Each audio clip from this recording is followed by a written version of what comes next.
Mister Mosca, una grande vittoria in un derby tiratissimo, la squadra ha risposto bene e adesso ha messo quella misura di vantaggio in più per il ritorno.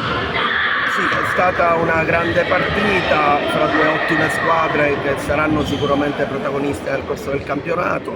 Abbiamo questo piccolo vantaggio che sarà importante anche per la partita in ritorno. Speriamo, siamo in crescita e speriamo di continuare a fare bene. Abbiamo visto una squadra, la sua, che ha aggredito bene la partita sia nel primo che nel secondo tempo, forse un po' più in difficoltà nella parte finale di ogni frazione, ma comunque alla fine una prestazione importante dei suoi.